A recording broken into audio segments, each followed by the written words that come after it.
Saya pernah berpikir bahwa keluarga adalah segalanya, benteng terakhir yang takkan pernah runtuh. Tapi pada malam itu, ketika ayah membentak saya di depan pintu rumah kami di pinggiran Jakarta, segalanya berubah menjadi abu.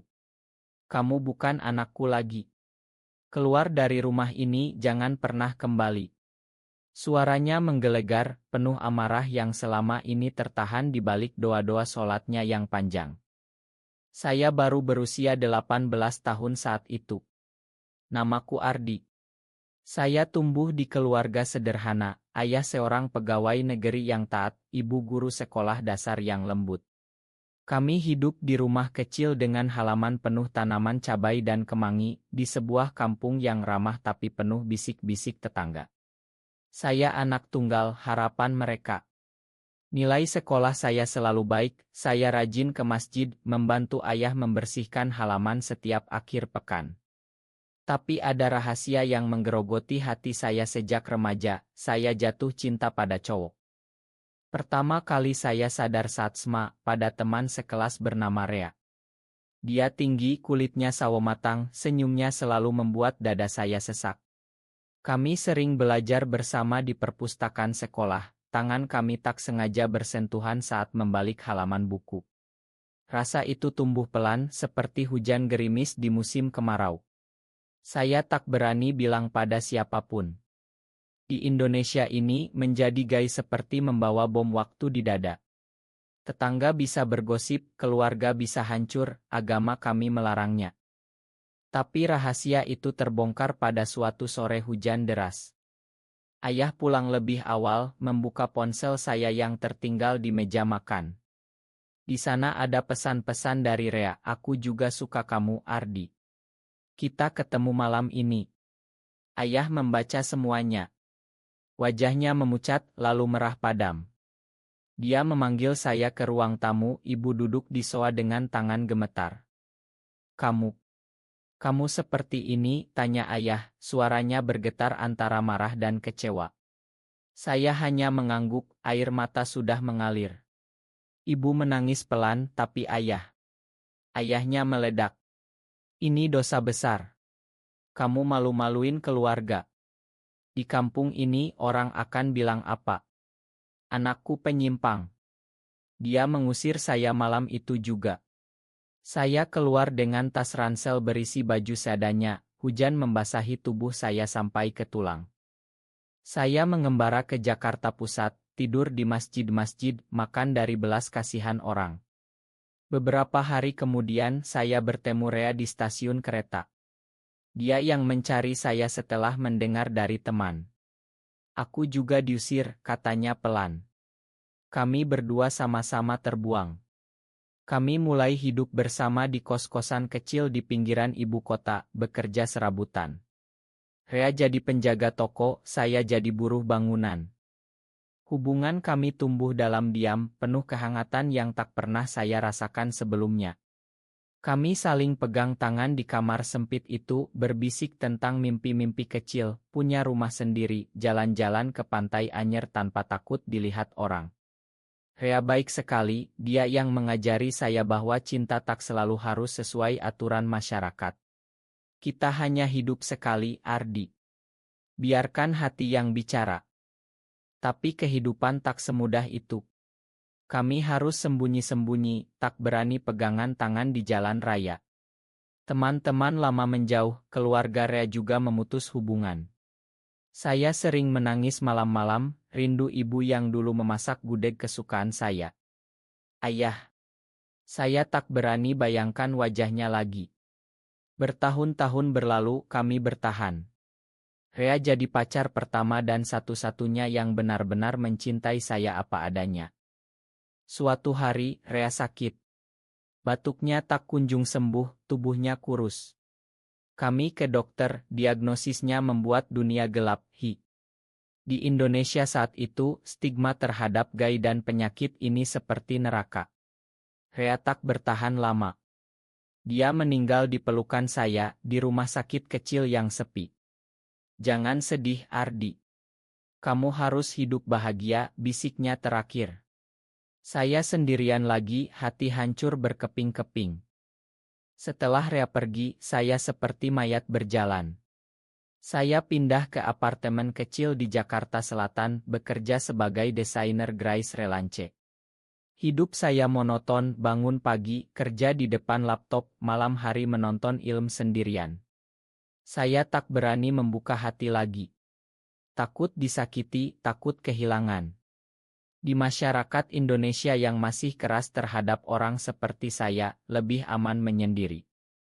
Saya sering pulang kampung diam-diam, hanya untuk melihat rumah lama dari kejauhan. Melihat ibu menyiram tanaman, ayah duduk di teras membaca koran. Saya tak pernah mendekat. Rasa malu dan luka terlalu dalam. Saya tahu ayah masih marah, mungkin selamanya. Di kampung itu, gosip tentang The anak yang diusir karena penyimpang masih beredar, meski sudah 10 tahun berlalu.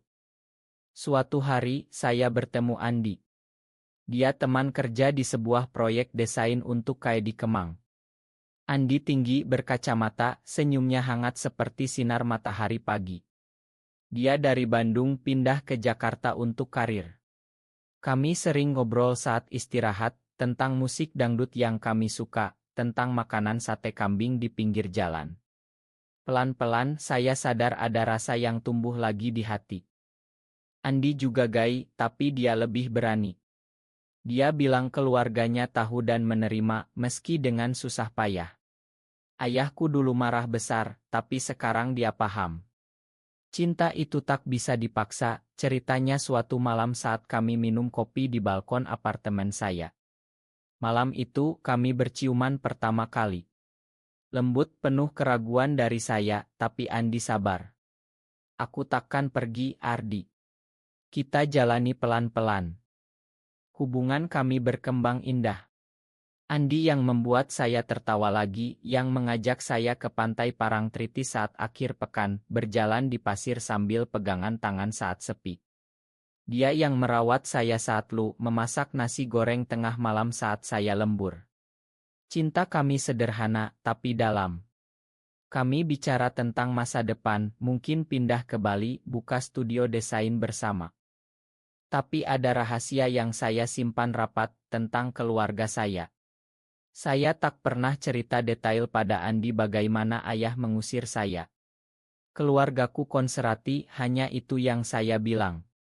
Andi tak memaksa, dia paham luka masa lalu butuh waktu. Bertahun-tahun kami bersama, hampir 8 tahun. Kami seperti pasangan suami istri, meski tak bisa nikah resmi.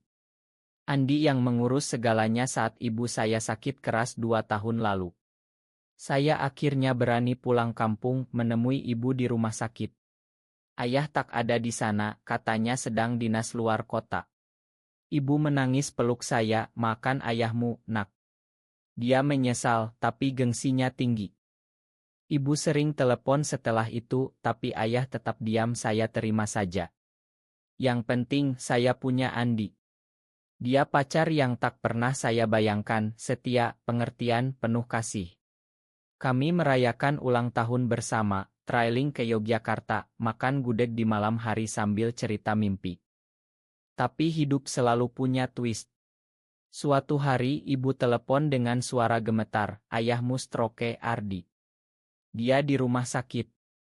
Dia minta maaf padamu. Hati saya berdegup kencang. Saya dan Andi langsung berangkat ke kampung. Di rumah sakit kecil di pinggiran Jakarta itu, saya melihat ayah terbaring lemah. Tubuhnya yang dulu tegap kini kurus, inus menempel di tangannya. Ibu duduk di samping, matanya sembab. Saat saya masuk, ayah membuka mata pelan. Ardi, bisiknya. Air mata saya langsung jatuh. Kami bicara panjang.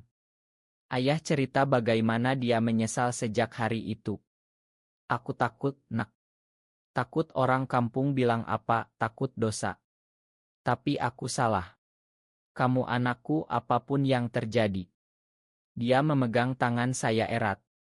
Ibu menangis di sudut. Andi menunggu di luar, memberi kami ruang.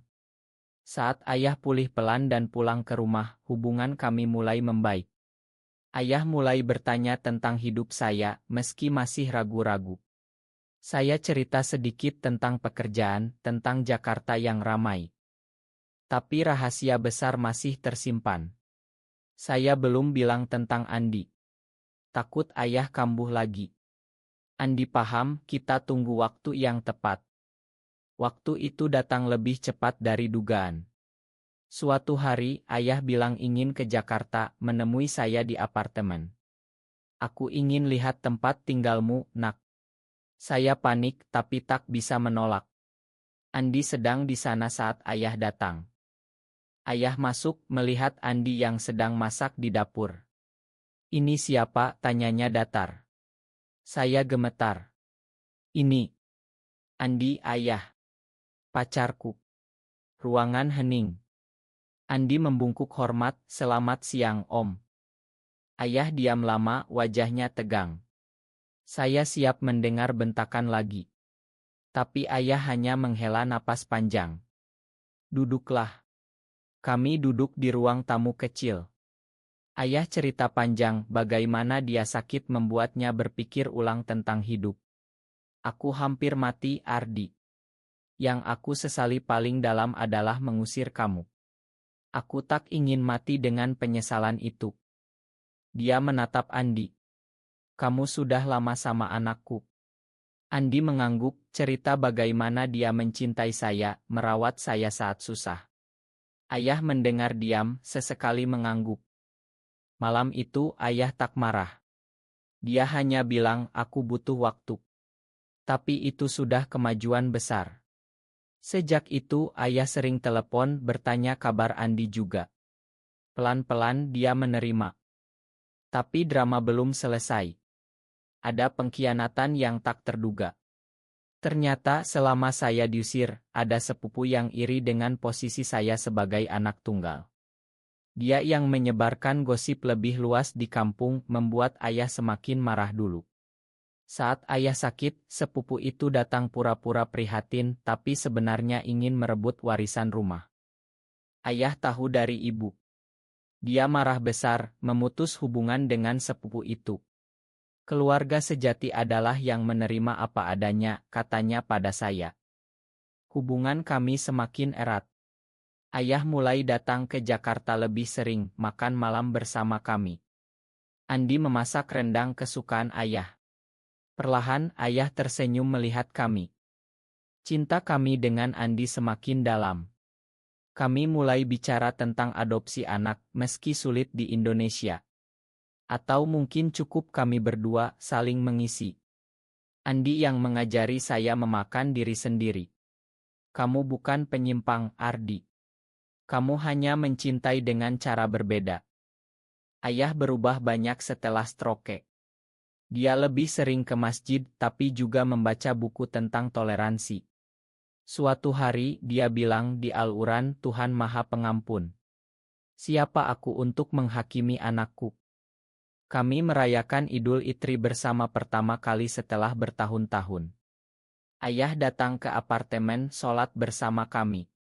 Andi yang memasak opor ayam, ayah yang membawa ketupat dari kampung. Malam itu ayah memeluk saya erat. "Makan ayah, nak." Air mata kami bercampur. Andi tersenyum di sudut, matanya berkaca. Tapi ada konflik lagi. Di kampung gosip lama bangkit saat ayah terlihat akrab dengan Andi. Beberapa tetangga menjauh, ada yang bilang ayah mendukung dosa. Ayah stres, tapi kali ini dia bertahan. "Biarin saja. Yang penting keluargaku utuh." Saya bangga pada ayah. Dia yang dulu keras, kini jadi pelindung. Dia bahkan bilang pada ibu, "Biarkan Ardi bahagia dengan pilihannya." Hubungan kami bertiga seperti keluarga baru. Andi memanggil ayah Om dengan hormat, ayah memanggil Andi Nak pelan-pelan. Suatu akhir pekan, kami ke Pantai Ancol. Ayah ikut duduk di pasir melihat kami bermain air. Senyumnya lebar. "Kalian seperti muda lagi," katanya. Malam itu, di tepi laut, Andi melamar saya dengan cincin sederhana. "Maukah kamu jadi pasanganku selamanya?" Saya menangis bahagia. Ayah menyaksikan dari jauh, mengangguk setuju. Hidup terasa sempurna. Kami pindah ke rumah kecil di Bogor, lebih sepi, lebih tenang. Ayah dan ibu sering berkunjung. Kami tanam sayur di halaman seperti dulu di kampung. Tapi ada badai kecil lagi. Andi mendapat tawaran kerja di Singapura, gaji besar. Kami bingung. Aku tak mau jauh darimu, katanya. Akhirnya, kami tolak. Lebih penting bersama. Ayah semakin tua, kesehatannya naik turun. Kami yang merawatnya saat sakit. Andi yang sabar membawa ayah ke dokter, memijat kakinya yang pegal. Suatu malam, ayah cerita panjang tentang masa mudanya. Dulu ayah juga pernah ragu dengan banyak hal. Tapi sekarang, ayah sadar, kebahagiaan anak lebih penting dari opini orang. Kami sering jalan-jalan bersama. Ke Masjid Istiqlal, makan soto Betawi, nonton wayang kulit di Taman Ismail Marzuki. Andi yang belajar banyak tentang budaya Jawa dari ayah. Cinta kami tak pernah pudar. Setiap malam kami berpelukan bersyukur atas mukjizat ini. Tapi ada pengkhianatan dari masa lalu. Sepupu yang dulu iri datang lagi, minta maaf pura-pura, tapi sebenarnya ingin pinjam uang. Ayah tegas menolak. Kamu pernah hancurkan keluarga kami dengan gosipmu. Konflik itu membuat ayah semakin dekat dengan kami.